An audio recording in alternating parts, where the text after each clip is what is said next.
2 tahun saya belajar banyak banget. Untuk coaching aja saya 12 perguruan, NLP sampai 11 perguruan. Bayangin berapa besar manfaat NLP-nya. Iya. Coach Jimmy, gimana sih meyakinkan para pengusaha itu ya? Kadang-kadang mereka tuh nggak nyadar bahwa mereka perlu ilmu NLP ini.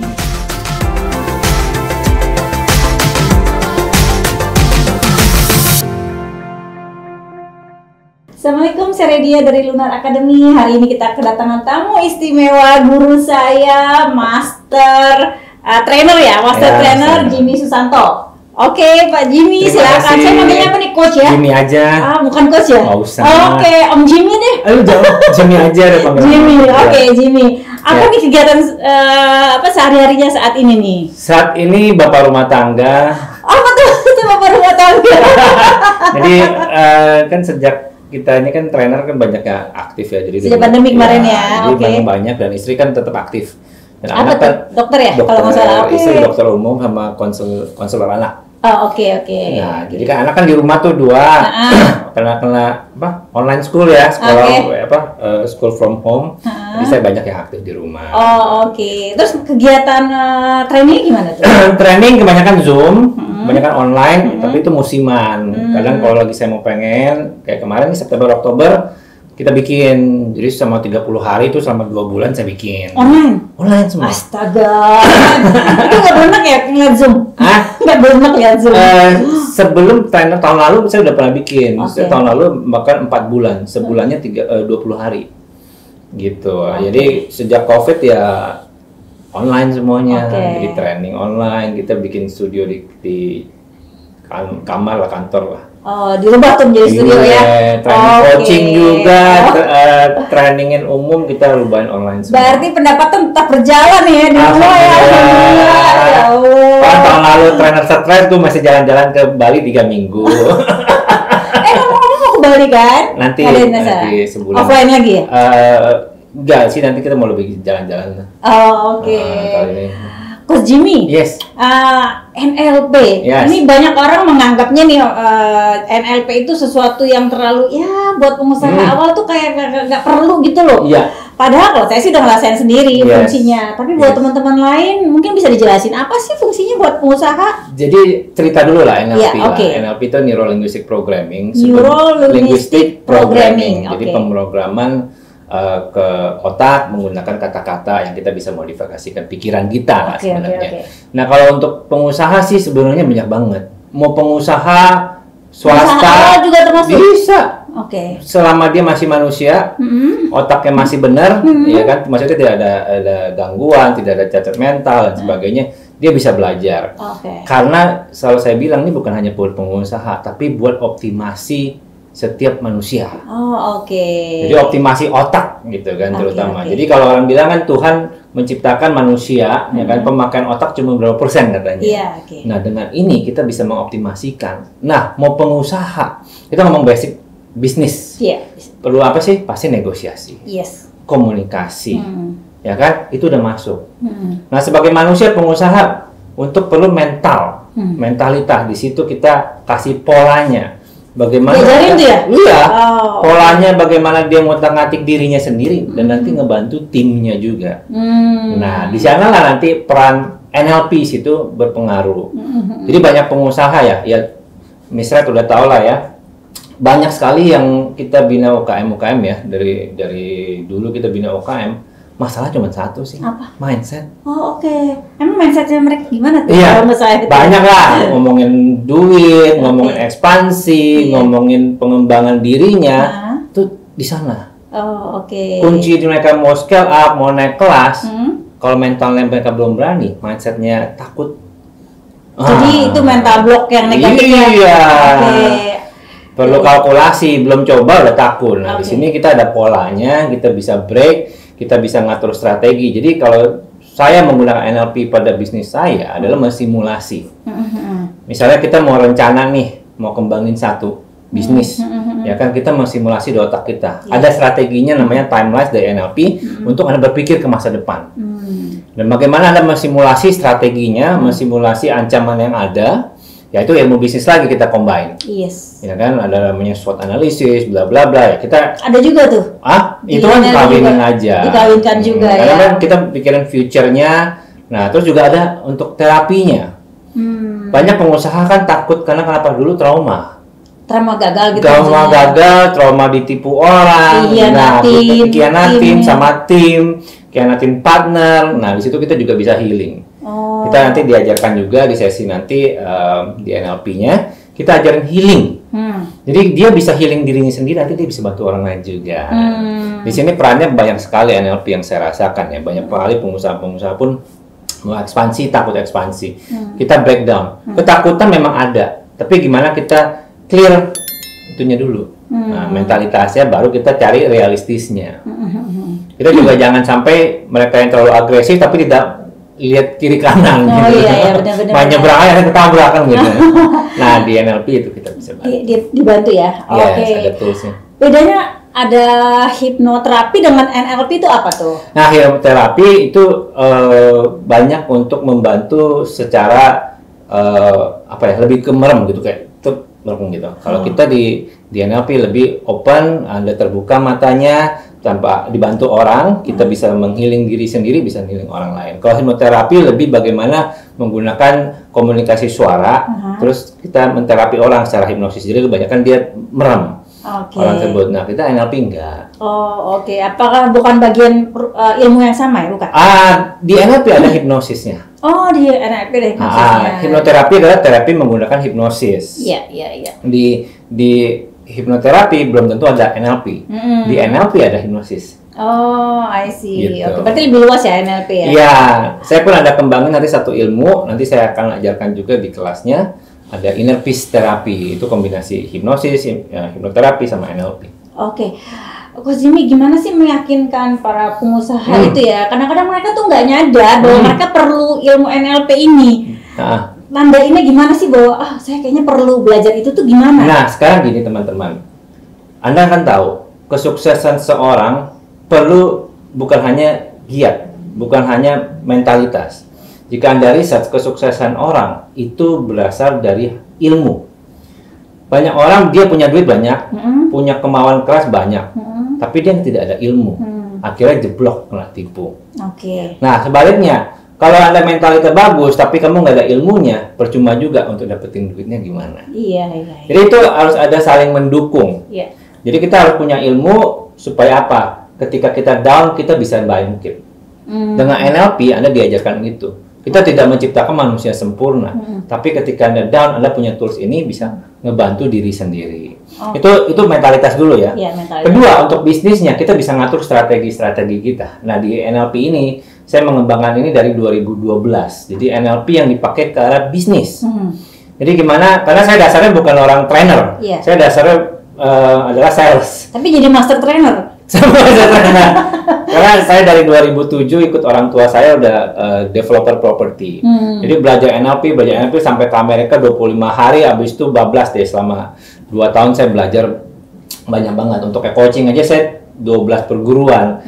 NLP sampai 11 perguruan. Jadi pedalaman banyak sekali gitu.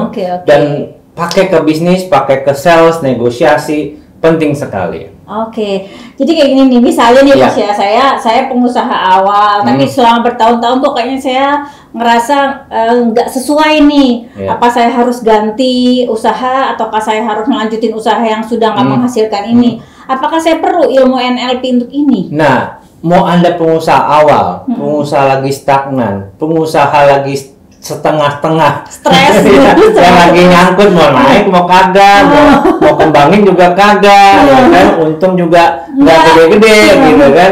Ini masuk semua. Sampai Anda pengusaha yang besar, yang ya kita ngomongin inilah, ini Chicken lah, yang udah berapa banyak cabang-cabangnya, masih pengen belajar. Kenapa? Itu mengekspansi seorang manusia sedemikian rupa, karena manusia itu ciptaan Tuhan yang luar biasa, yang besar sekali potensinya.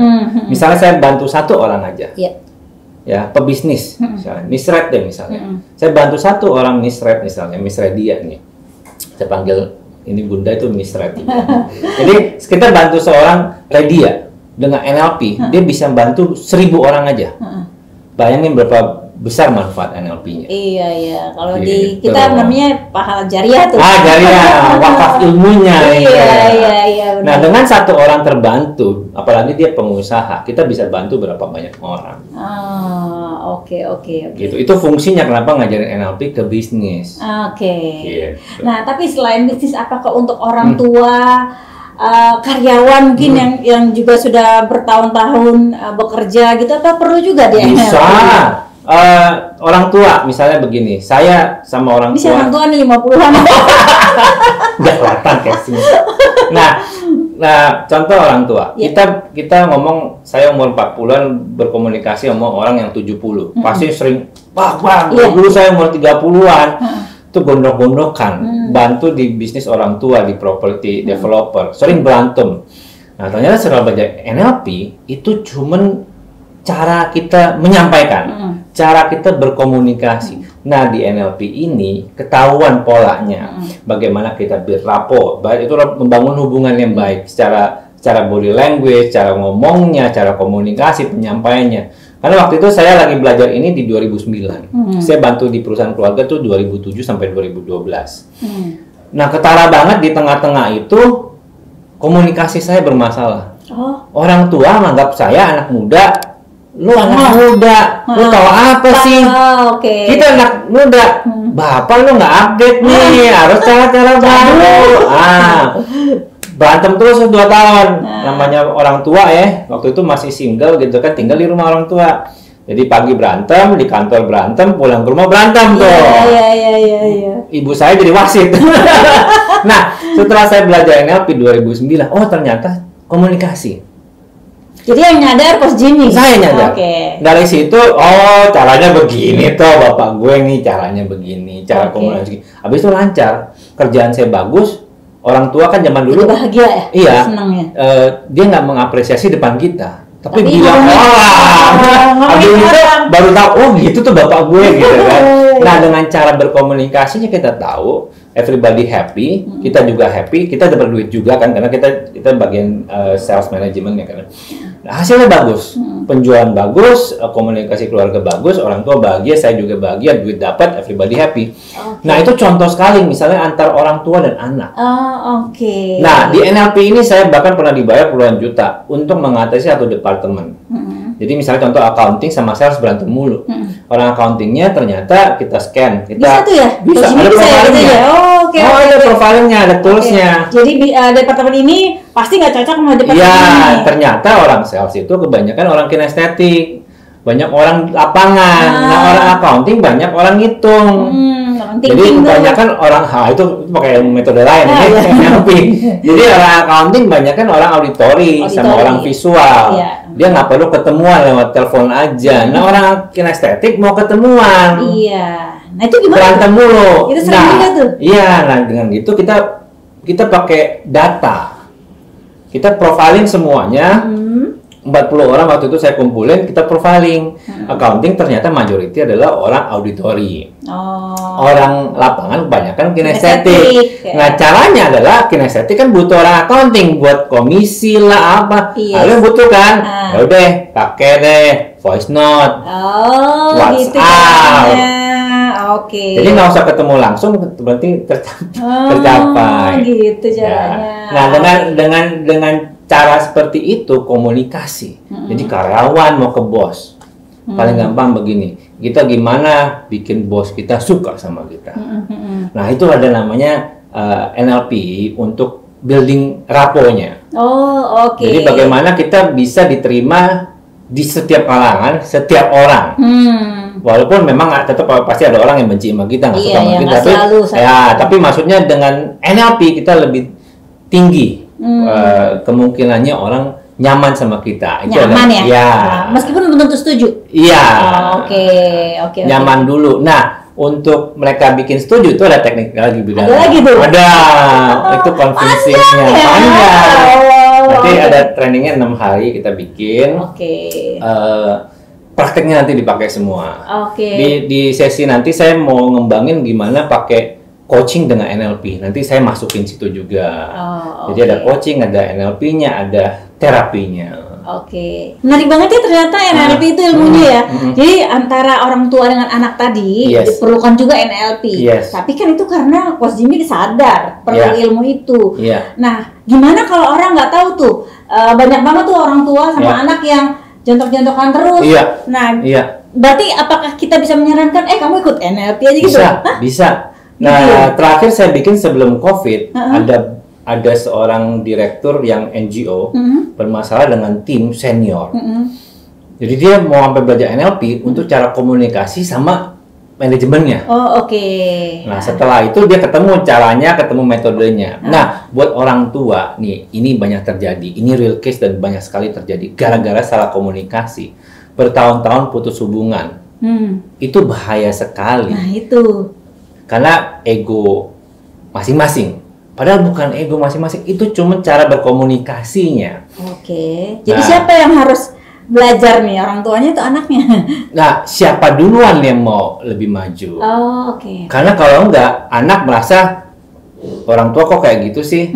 Orang tua merasa, gue kan bapak lu harus hargain gue. Nah, itu kan terjadi. Nah, sebenarnya kalau sama-sama jangan sampai ya amit-amit ya. Bapaknya atau ibunya sudah lewat, mau minta maaf nggak bisa. Iya benar juga. Nah, nyesel deh tuh ya. Nyesel itu udah nggak bisa, udah masuk dikubur, nggak bisa diapain lagi. Nah, itu pun kita pun sampai di situ ada metodenya juga untuk berdamai. Pakai NLP juga. Jadi kalau udah lewat, Anda bisa minta maaf juga. Ada metode NLP-nya untuk Anda berkomunikasi tanpa langsung berhadapan dengan orang itu. Nah, jadi kalau saya simpelnya begini, ada contohnya adalah kita sakit hati sama orang, ya.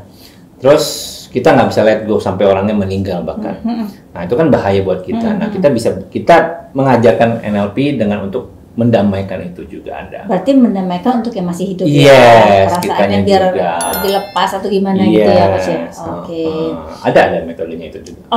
Yang di antara seluruh bidang nih atau manusia yang paling banget perlu NLP itu, ilmu NLP itu siapa sih? Leader. Itu udah pasti. Udah pasti banget ya. Bukan orang stres ya malahan ya. Orang stres kalau dia leader itu bahaya. Bahaya ya.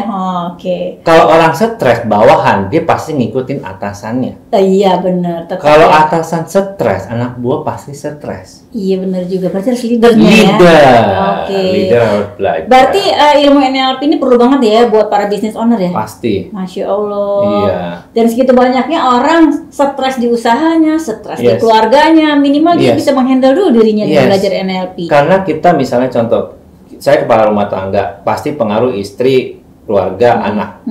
Dari situ kan nyebar semua. Iya benar. Ya, kan istri stres, pasti karyawannya stres. Dia leader di kliniknya soalnya, kan? Abis deh gitu kan di mana-mana. Kena juga saya kan gitu kan. Leader.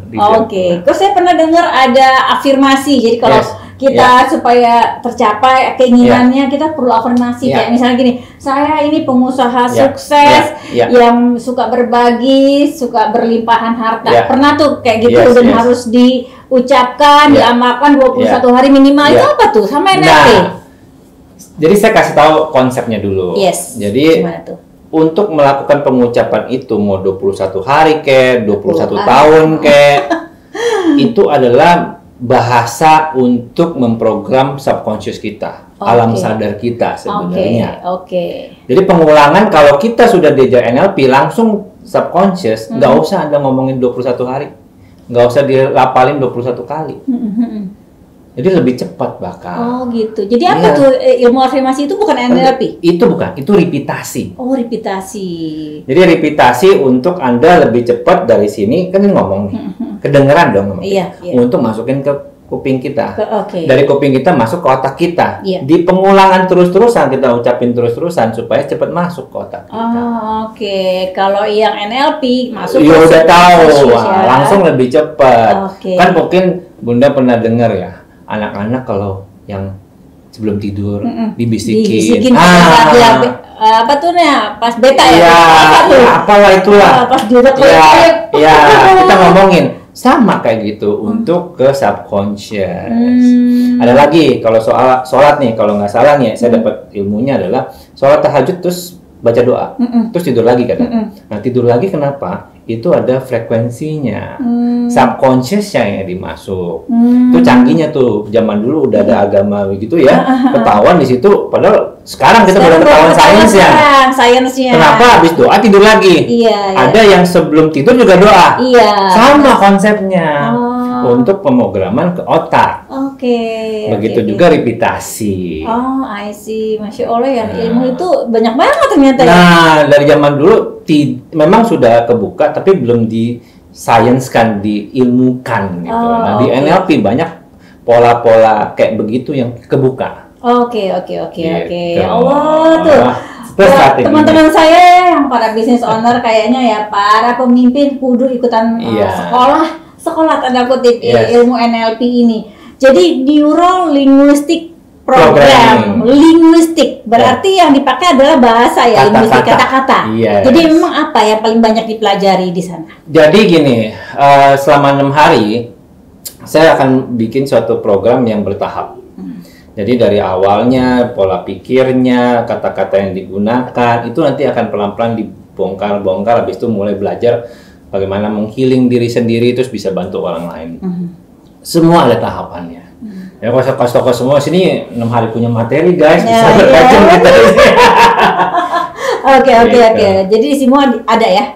Ada. Ini lengkap. Kita bikin 6 hari, memang standarisasi internasional. Kebetulan saya ngambil 4 jenis sertifikasi untuk internasional yang saya pack jadi 1. Dan berarti bisa mengeluarkan sertifikat sendiri gitu ya? Saya dari Amerika. Nanti kalau saya memberikan sertifikasi dari Amerika nanti. Ini apa nih NFNLP nih? Ayo. Iya, NFNLP ini satu organisasi yang saya saat ini bernaung. Itu namanya National Federation of NLP. Dari Florida, Amerika. Ya. Jadi nanti semua yang belajar sama Coach Jimmy, ada sertifikasi dari Amerikanya. NFNLP. Yes, langsung sama Amerika, nanti dikirim ke saya tanda tangan, nanti saya kirim masing-masing. Nah itu nanti ada gelarnya atau apa? Ada gelarnya, nanti Certified Business of NLP. CBNLP. Mana tuh ada dong. Saya CBNLP loh. Tapi apa itu nanti buat galau-galauan apa enggak sih, Coach? Sebenarnya itu buat pengakuan. Pengakuan aja ya. Tergantung lah, kalau Anda pengusaha ya nggak terlalu pakai.